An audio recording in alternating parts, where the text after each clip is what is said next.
bouclier, les ennemis tremblaient. D'accord? Ils tombaient, on l'avait vu la semaine dernière. Noflim al penehem, ils tombaient devant lui, devant David Amelech. Et David Amelech, il n'avait pas besoin ni de se battre, ni quoi que ce soit. Sa bataille, c'était avec ça. D'accord? Avec ça, il gagnait. Ensuite, lorsqu'on voit dans le Sha'ar al-Kavanot, un truc un petit peu, il est pas, non, c'est pas du tout compliqué, parce qu'on l'a étudié déjà.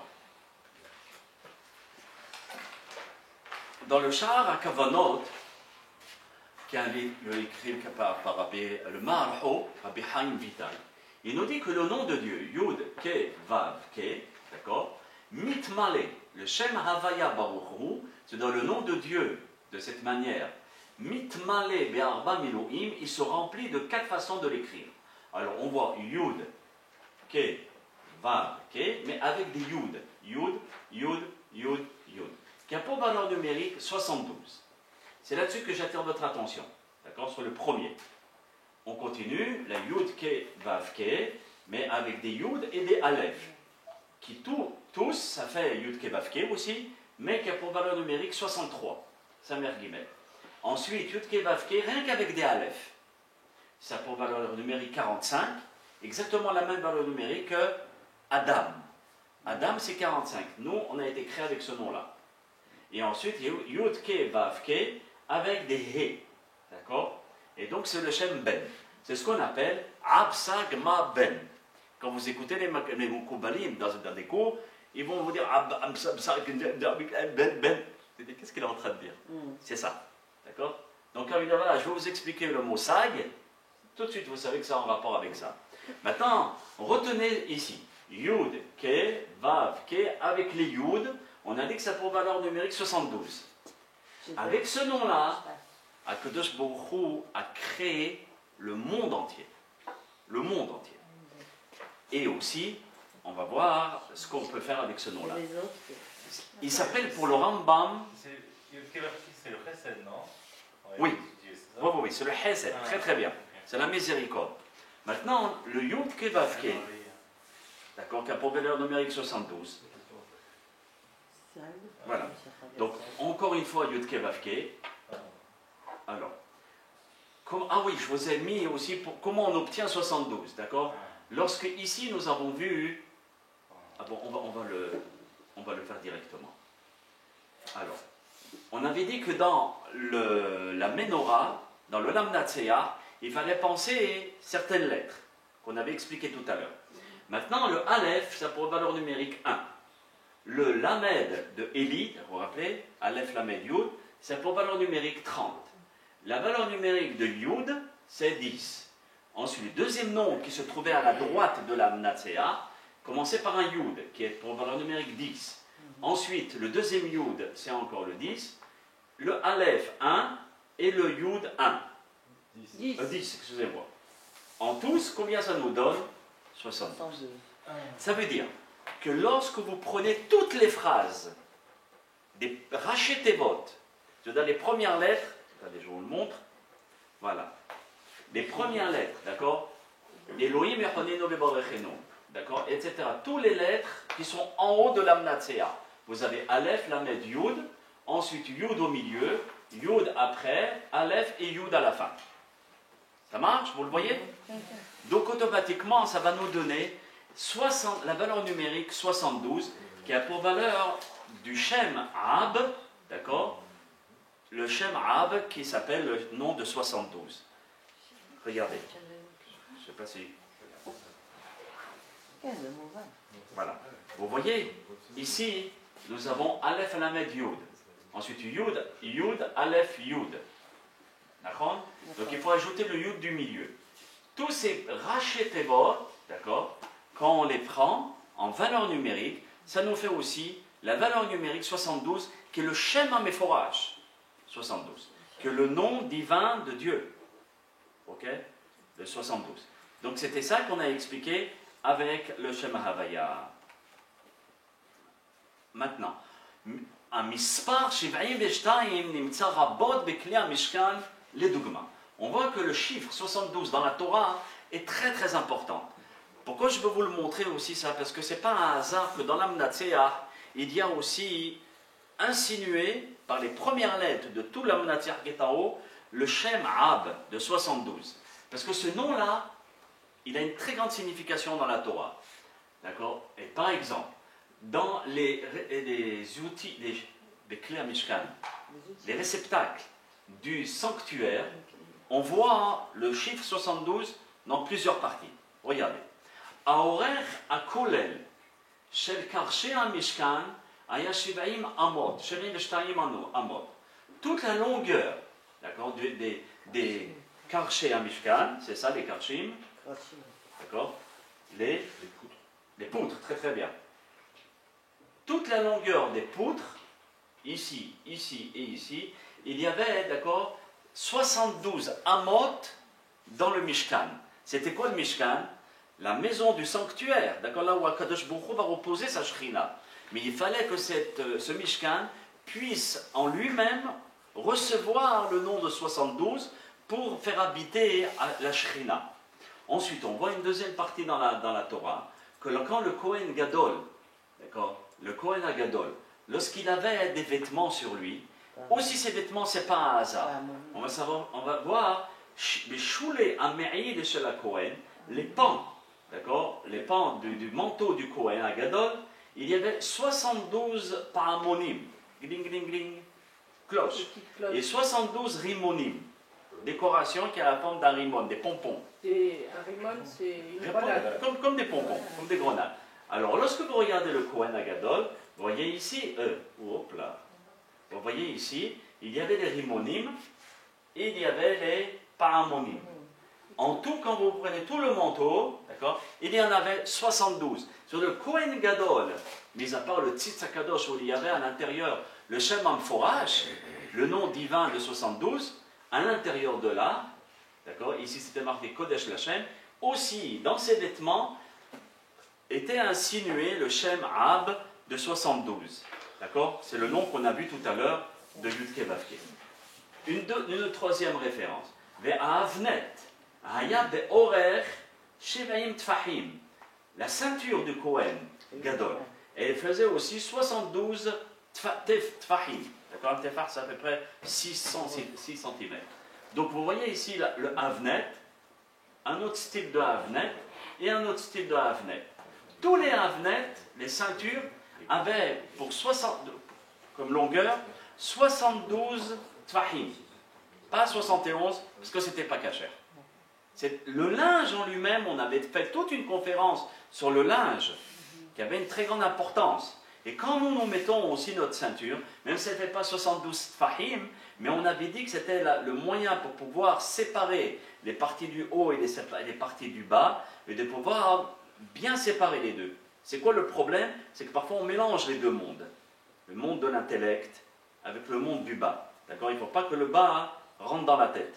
Il faut que la tête soit dans la Torah ou dans les choses pures. Et non pas, hasbe shalom, comme on voit maintenant, que dans toute chose, ils te le mettent en rapport avec des choses de sexe, etc. Et ça sent mauvais là-dedans.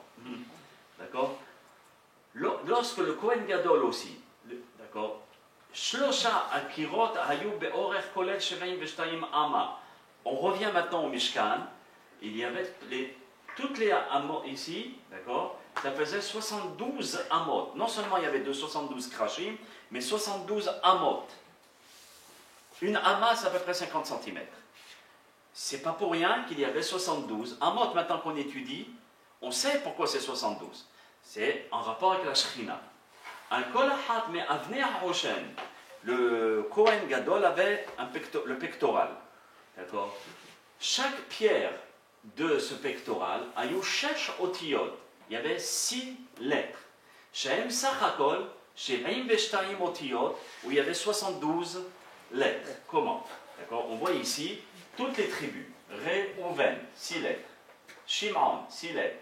Lévi, 6 lettres. Yehuda, 6 lettres. Et en même temps, à l'intérieur, il y a Abraham.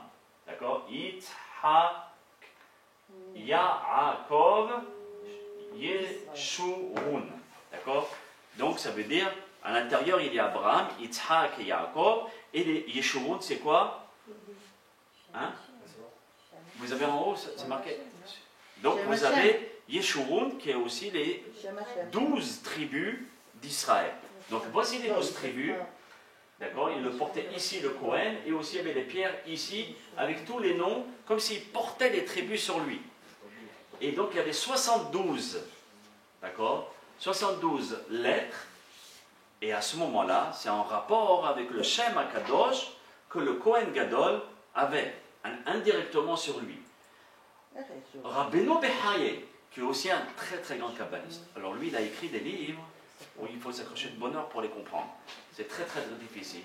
Là-bas, dans la Torah, dans Shemot, Chav Het, d'accord, chapitre 28, et au verset Tet Zayin, 15, d'accord, là-bas, le Rav, il nous dit ainsi: Aolam nivra b'shivaim b'shtayim shaot mitkayem b'zchut hashvatim shebahem ab otiyot. Le monde entier a été créé dans 72 heures. Le monde, Akadosh Baruch Hu, il a pris 72 heures, même si le temps n'existait pas. Mais il l'a mis pour nous. Pour lui, il n'existait pas, mais pour nous, il a pris. Et il a pris 72 heures, c'est pas pour rien. Par rapport aux 12 tribus, chez Bahem, Abotiyot, où à l'intérieur, il y a, dans les 12 tribus, il y a les 72 lettres à l'intérieur des 12 tribus, qui est en rapport avec les 72 lettres du nom de Dieu, de Yud, Ke, Vav, Ke, écrit en grand, d'accord, comme on a vu tout à l'heure. Le Rabbeinu Behaye, il nous dit comme ça: le monde entier, et les 12 tribus qui sont quoi? Le peuple d'Israël, a été créé dans ces 72 heures. D'accord? Et les nations sont venues après. Ils sont venus par la Klippa, comme on l'avait expliqué, au nom du Tanya, si vous vous en souvenez. Si je me souviens bien, c'était le 3e chapitre, où là-bas on expliquait d'où les goyim, d'où les nations venaient. D'accord? Maintenant, à Shulchan, une autre référence, je pense que c'est la 5e référence, où on voit qu'aussi la table du Beth Amikdash, elle faisait 72 tfahim et ukavim. D'accord? 72 tfahim cubes. Comment? On voit la table du temple. Ça, c'était la table où les pains, ils étaient comme ça. D'accord? En forme comme ça.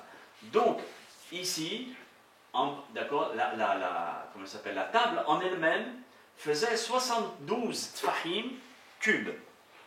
Et c'est pas pour rien, encore une fois, où il y a 72 tfahim.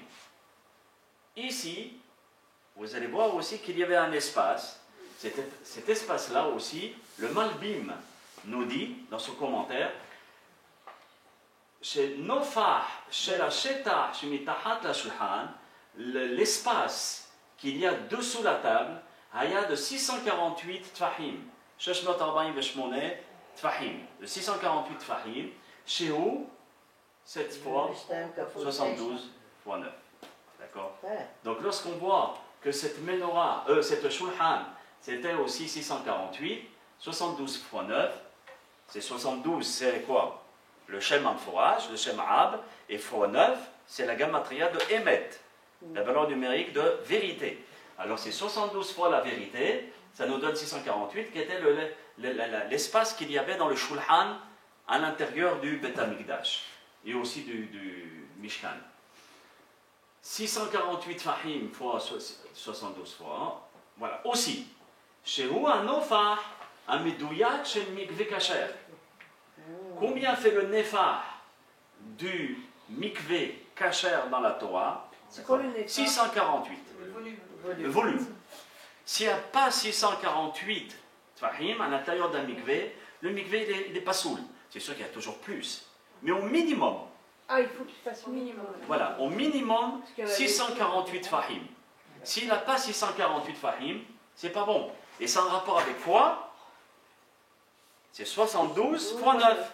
Donc quand la femme va se tremper, il y a tout un chiot, c'est pour le mikvé.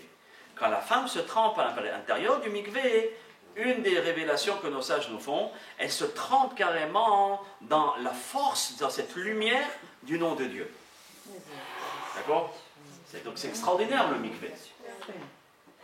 Keneged Shem Ab Otiyot, par rapport aux 72 lettres, chez Bokara Moshe et Ayam, que Moshe Rabbeinu a tranché la mer. Je m'explique.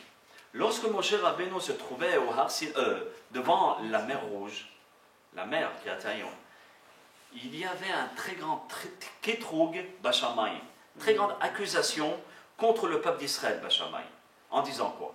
Les Égyptiens, c'est des idolâtres. Les anges disaient à Dieu, hein, les Égyptiens, c'est des idolâtres. Et ceux-là aussi, c'est des idolâtres.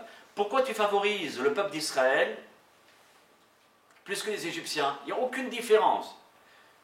Là, vous savez que Hachem Itbarach a fait un pacte avec le monde et avec les anges, d'être équitable, d'être droit.